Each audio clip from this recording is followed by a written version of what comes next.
আসসালামু আলাইকুম। বাংলা সংবাদে সবাইকে স্বাগত জানাচ্ছি। আমি চিন্তিয়া হক। শুরুতেই সংবাদ শিরোনাম।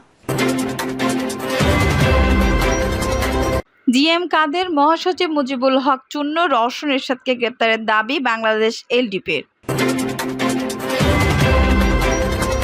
এদিকে সত্যি রাজনীতি করতে চাইলে পায়ে হেঁটে জেলখানায় চলে যেতেন হাসিনাকে খালেদা জিয়ার উপদেষ্টা। জানাবো দলমত নির্বিশেষে সবাইকে ঐক্যবদ্ধ থাকতে হবে বলছেন তারেক রহমান।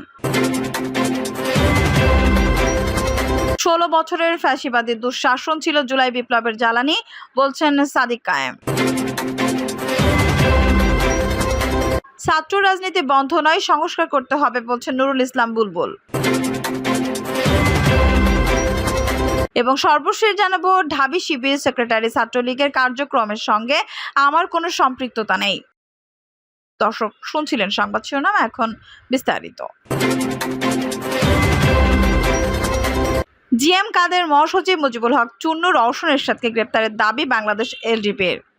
জাতীয় পার্টির চেয়ারম্যান জিএম কাদের মহাসচিব মুজিবুল হক চূন্য ও বিগত সংসদের বিরোধী দলীয় নেতা রওশন এরশাদকে গ্রেপ্তারের দাবি জানিয়েছে বাংলাদেশ এলডিপি। দলের মহাসচিব ও 12 দলীয় জোটের মুখপাত্র সাদাত হোসেন সেলিম বলেছেন, পরপর 3টি নির্বাচন ভোটারবিহীন নির্বাচনে অংশগ্রহণ করে আওয়ামী লীগের দোসর সহযোগী হিসেবে সঙ্গ দিয়েছে জাতীয় পার্টি। অন্তর্বর্তীকালীন সরকারের উদ্দেশ্যে তিনি বলেন, অবিলম্বে বিগত 3টি নির্বাচনের প্রধান সহযোগী এই 3জনকে গ্রেপ্তার করতে হবে। রাশেদ খান মেনন, হাসানুল হক ইনুকে যদি গ্রেপ্তার করা হয় তাহলে এই দোসররা বাদ যাবে না। দেশের ইতিহাসের সামনে উপমা তৈরি করতে হবে। ফাঁসিজম সহায়তা করলে জনগণ সে বিচার করবে। তিনি বলেন, চক্রান্ত এখনো থেমে নেই। ঘরে বাইরে বন্ধু চেহারা পরিচয়ে শেখ হাসিনার দোসররা সামনে উঠে আসছে। রং পাল্টানো ব্যক্তিরা, সরকার ও রাজনৈতিক দলগুলোকে সতর্কতার সঙ্গে এসব মোকাবেলা করতে হবে। সত্যি রাজনীতি করতে চাইলে পায়ে হেঁটে জেলখানায় চলে যেতেন হাসিনাকে খালেদা জিয়ার উপদেষ্টা।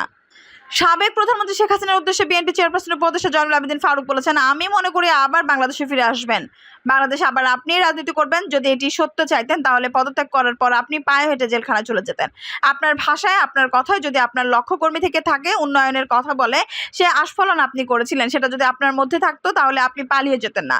জয়নুল আবেদিন বলেন, বাংলাদেশ জনগণের এখন একটাই দাবি, আপনার জঞ্জাল পরিষ্কার করুন, কিন্তু জনপ্রতিনিধিদের সুযোগ দিন যারা সংসদে গিয়ে সংবিধান প্রণয়ন ও পরিবর্তন করবে।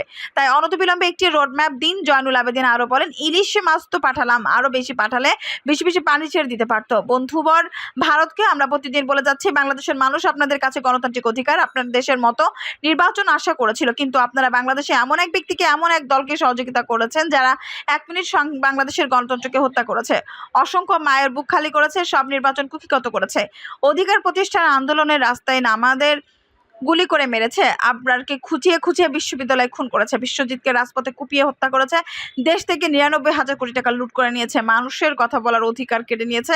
আপনাদের উচিত ছিল শত শত মামলার আসামি শেখ হাসিনাকে বাংলাদেশ ফেরত পাঠানো। যদি আরো বলেন, এখন আবু সাইদ খোকন মুগ্ধর রক্তের গন্ধ নাক থেকে যায়নি, অথচ এরই মধ্যে আওয়ামী লীগের সহচর আমাদের প্রিয় খাগড়াছড়ি রাঙামাটিকে অস্থিতিশীল করার ষড়যন্ত্র লিপ্ত আছে। তাই ভারতকে বাংলাদেশের মানুষ কখনো বিশ্বাস করতে পারে না। আমরা আশা করেছিলাম শেখ হাসিনাকে আপনার ভারত অবিলম্বে হস্তান্তর করবেন, কিন্তু সেই বিশ্বাস আপনারা এখনো অর্জন করতে পারেননি। যদি বাংলাদেশকে ভালোবাসেন, বাংলাদেশের মানুষকে ভালোবাসেন, তাহলে আপনাদের উচিত বাংলাদেশে যারা এখন ভারতে আশ্রয় নিয়েছে তাদের এক এক করে হস্তান্তর করা। অন্তর্বর্তীকালীন সরকারের উদ্দেশ্যে তিনি আরো বলেন, যত অস্থিরতাই তৈরি করুক, আওয়ামী লীগ তাদের কাছে অত্যাধুনিক অস্ত্র আছে, অজস্র টাকা আছে, তারা এখন সংগঠিত হওয়ার চেষ্টা করছে। আমাদের চোখ কান খোলা রাখতে হবে। দলমত নির্বিশেষে সবাইকে ঐক্যবদ্ধ থাকতে হবে বলছেন তারেক রহমান।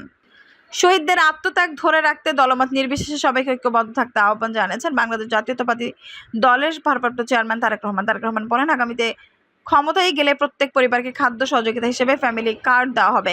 শহীদদের আত্মত্যাগ ধরে রাখতে হলে দলমত নির্বিশেষে সবাইকে ঐক্যবদ্ধ হতে হবে।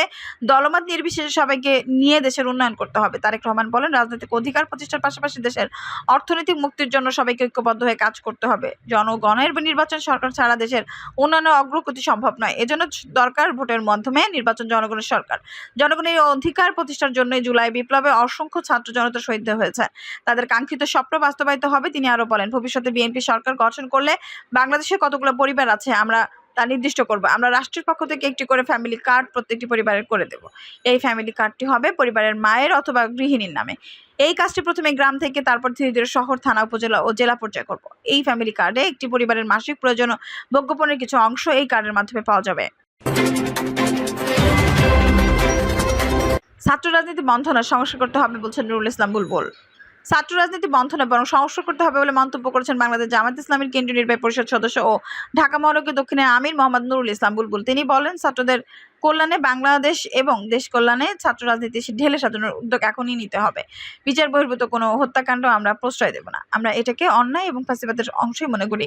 যারা সুকৌশলে এখন 5 আগস্টের প্রশ্নবিদ্ধ করতে বিচার বহির্ভূত হত্যাকাণ্ড করছে, এখনই তাদের মূলোৎপাটন করতে হবে। বৈষম্যবিরোধী ছাত্র আন্দোলনে শহীদদের পরিবারের সদস্যদের সঙ্গে মতবিনিময় ও আর্থিক অনুদান প্রদান উপলক্ষে এই অনুষ্ঠানের প্রয়োজন করা হবে। এ সময় জুরাইনে 14 শহীদের পরিবারকে 2 লাখ টাকা করে মোট 28 লাখ টাকার আর্থিক অনুদান প্রদান করা হয়। অনুষ্ঠানের প্রধান অতিথির বক্তব্যে নুরুল ইসলাম বুলবুল বলেন, আমরা রাষ্ট্রের কাছে দাবি জানাই, ফ্যাসিস্ট সরকার এবং তাদের দোসররা বাংলাদেশ থেকে যে হাজার হাজার কোটি টাকা বিদেশে পাচার করেছে, সেই টাকা দেশে ফিরিয়ে এনে শহীদ এবং আহতদের পরিবারের সদস্যদের সামাজিকভাবে প্রতিষ্ঠিত করার কাজে লাগাতে হবে। আহতদের উন্নত চিকিৎসার জন্য বিদেশে পাঠানোর ব্যবস্থা করতে হবে। 16 বছরের ফ্যাসিবাদী দুঃশাসন ছিল জুলাই বিপ্লবের জ্বালানি, বলছেন সাদিক কায়েম। ঢাকা বিশ্ববিদ্যালয়ের শাখা ছাত্র শিবিরের সভাপতি সাদিক কায়েম বলেছেন, জুলাই বিপ্লব ছিল সর্বস্তরের নিপীড়নের চূড়ান্ত সম্মিলিত বিক্ষুব্ধ বিস্ফোরণ। 16 বছরের ফ্যাসিবাদী দুঃশাসন ছিল তার জ্বালানি। এই গণবিপ্লবের নেতৃত্ব দিয়েছে আমাদের শহীদরা। খোদা প্রদত্ত জনকে কুরবানি করে তারা সাম্য ও ইনসানিয়া ভিত্তিক একটি গণতান্ত্রিক বাংলাদেশ গড়ার জিম্মিদারি আমাদের হাতে অর্পণ করে গেছেন। সাদিক কায়েম আরও বলেন, এই আন্দোলন শহীদ আবু সাইদের রক্তের উপর দাঁড়ানো আন্দোলন, শহীদ মীর মুগ্ধের স্মৃতির উপর দাঁড়ানো আন্দোলন। যে রিকশাওয়ালা ভাই ক্রমাগত দুঃশাসনের বিরুদ্ধে স্লোগান দিতে দিতে শহীদ হয়েছেন, তার কোরবানির উপর দাঁড়ানো আন্দোলন। তিনি বলেন, এই আন্দোলনে যেমন অবদান ছিল সমাজের উচ্চতলার মানুষের, আবার আন্দোলনের ভ্যানকার ছিল সমাজের সবচেয়ে সুবিধাবঞ্চিত জনগোষ্ঠীর। ইংলিশ মিডিয়ামের টেক স্যাভি কিড থেকে শুরু করে কাউমি আউলিয়ার তালেবে এলেমে, শাহবাগ, ধানমন্ডি, মিরপুর উত্তরা, সাভার থেকে শুরু করে বাংলার স্টালিনগ্রাদ হয়ে ওঠা যাত্রাবাড়ি শহর, নগর, গ্রামান্তরের এই বিপ্লব ছিল আপনার আমার সবার। ঢাবি শিবির সভাপতি বলেন, ঢাকা বিশ্ববিদ্যালয়ের আঙিনা থেকে বিপ্লবের আওয়াজ ছড়িয়ে পড়েছিল প্রতিটি বিশ্ববিদ্যালয়, স্কুল, কলেজ ও এই আওয়াজ রুদ্ধ প্রচেষ্টা রেখে ছিল প্রাইভেট বিশ্ববিদ্যালয়। আর বৈষম্যবিরোধী ছাত্র আন্দোলন হয়ে উঠেছিল গণমানুষের কণ্ঠস্বর। এই বিপ্লব ছিল শ্রমিক দিনমজুরের আন্দোলন, ছিল সাহসী সাংবাদিক, সোশ্যাল মিডিয়া ইনফ্লুয়েন্সার ও রেমিটেন্স যোদ্ধা প্রবাসী ভাই বোনদেরও। নিজের জীবনের ঝুঁকি নিয়ে প্রবাসীরা রাস্তায় নেমে এসেছিল দেশ ও জাতির মুক্তির স্লোগান তুলে। তিনি আরো বলেন, যারা আমাদের পছন্দ করেন, অপছন্দ করেন, ঘৃণা করেন, যারা আমাদের সংগঠন চিত্র শিবিরকে ভালোবাসেন, অবাধ্য করেন, ঘৃণা করেন, কার্যত সবার আবেদনই আমরা পেয়েছি। 36 জুলাইয়ের মহাবিজয়, ফতেহে মক্কা, ফতেহে বাংলা, ফতেহে কুস্তন নিতিহার সিলসিলা ধরে আমরা পেয়েছি ফতেহে গণভবন। যেদিন গণভবন সত্যি গণভবনের পরিণত হয়, সে সাদিক কায়েম বলেন, প্রতিটা ইনসান রাস্তায় নেমে এসেছিল। আমার ভাই বলল কেন চাওয়ালের জবাব চাইতে। এই প্রশ্নের প্রতি উত্তরে যখন আমাদের উপর হায়নার মতো হিংস্রভাবে ঝাঁপিয়ে পড়া হয়েছিল, তখনই আমাদের শহীদের দাঁড়িয়ে গেছেন লড়াইয়ের ভ্যানকার হিসেবে। এই আন্দোলনের সমস্ত কর্তৃত্ব আমাদের শহীদ ও হাত পা চোখে হারানো সহ নানাভাবে আহত ভাই বোনের, যাদেরকে বুলেটের গুলি কিংবা জুলুম কোনো কিছুই দামিয়ে রাখতে পারেনি, তারা একজন শহীদ হওয়ার পরে আরেকজন দাঁড়িয়ে গেছেন দুঃশাসন ও স্বৈরাচার মুক্ত বাংলাদেশের আকাঙ্ক্ষাকে বুকে নিয়ে। তিনি বলেন, শত জুলুম এবং স্লো পয়জনিং এর মুখে সাবেক প্রধানমন্ত্রী বেগম খালেদা জিয়া ও তার দল বিএনপি নির্বাচনে না যাওয়া, জামায়াত ইসলামী সহ 1.5 যুগ ধরে তিলে তিলে ইনকিলাবের জমিন চাষ করার জুলুম সব বিরোধী দল ইলিয়াস আলী, মাইকেল চকমা, ব্যারিস্টার আরমান ও জেনারেল আজমি থেকে শুরু করে ফাঁসি ও গুম ক্রসফায়ারে হারিয়ে যাওয়া আমাদের সব সিপাহ সালার ও সহযোদ্ধা শাপলা সহবাগ দ্বন্দ্বকে পাশে রেখে শহুরে মধ্যবিত্ত জনগোষ্ঠীর সমর্থন ভাইদের হেফাজতের ঢাল হিসেবে বোনদের বুনায়ন মারসুম তথা সিসা ঢালা প্রাচীর হিসেবে দাঁড়িয়ে যাওয়া ফ্যাসিস্ট সাম্প্রতিক রাজনীতি ও সর্বপ্রকার ব্ল্যাকমেইলকে উপেক্ষা করে পাহাড় সমতলে ধর্মীয় নৃতাত্ত্বিক সংখ্যালঘুদের সহযোদ্ধা হয়ে ওঠা মাদ্রাসা তালেবে এলাম এবং আলেম ওলামার আকাতরে জান মালের কোরবানি এবং ফ্যাসিবাদ বিরোধী সব ছাত্র সংগঠনের স্বতঃস্ফূর্ত অংশগ্রহণ এই ইনকলাবের স্বপ্নকে বাস্তবে রূপ দিয়েছে। ঢাবি শিবির সভাপতি আরো বলেন, বিডিআর বিদ্রোহ থেকে আয়নাঘর, শাপলা থেকে শুরু করে মোদি বিরোধী আন্দোলন, শেয়ার বাজারে নিঃস্ব মজুম পরিবার থেকে শুরু করে সাংবাদিক সাগরুণীর সন্তান মেঘ, 16 বছরের ফ্যাসিবাদী দুঃশাসন ছিল জুলাই ইনকলাবের জ্বালানি, আর শহীদরা ছিল সীমাহীন উজ্জ্বল স্ফুলিঙ্গ। সাদিক কায়েম বলেন, শহীদ গাজীর স্বাধীন বাংলাদেশ, আমরা যারা জিন্দা আছি তাদের সামনে এক সুদীর্ঘ পথ। আমাদের শহীদদের স্বপ্ন পূরণের জন্য একটি সুখী এবং সমৃদ্ধ বাংলাদেশ গড়ে তুলতে হবে। ঐক্যবদ্ধভাবে আমরা কামিয়াব না হলে বিফল হয়ে যাবে 47, 71 ও 24-এর সব শহীদের রক্ত। আমাদের দৃষ্টিপাত হারানো ভাইদের দৃষ্টিশক্তি কোরবানি বিফলে চলে যাবে। যদি আমরা বৈষম্যহীন, স্বাধীন ও সার্বভৌম বাংলাদেশ গড়ে তুলতে পারি, সর্বশেষ গড়ে তুলতে না পারি সর্বশেষ তিনি বলেন, আল্লাহ রাব্বুল আলামিন আমাদের শহীদদের প্রত্যেককে শাহাদাতের সর্বোচ্চ মর্যাদা দান করুন। আমাদের রক্তের হক আদায় করে আমাদের একটি সুখী সমৃদ্ধ পারস্পরিক শ্রদ্ধাপূর্ণ এবং ঐক্যবদ্ধ বাংলাদেশ গড়ার তৌফিক দিন, আমিন।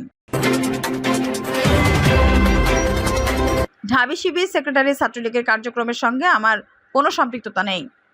ঢাকা বিশ্ববিদ্যালয় শাখা ইসলামী ছাত্র শিবিরের সভাপতির পরিচয় প্রকাশের পর এবার প্রকাশ্যে এসেছে সেক্রেটারি পরিচয়। তার নাম SM ফরহাদ।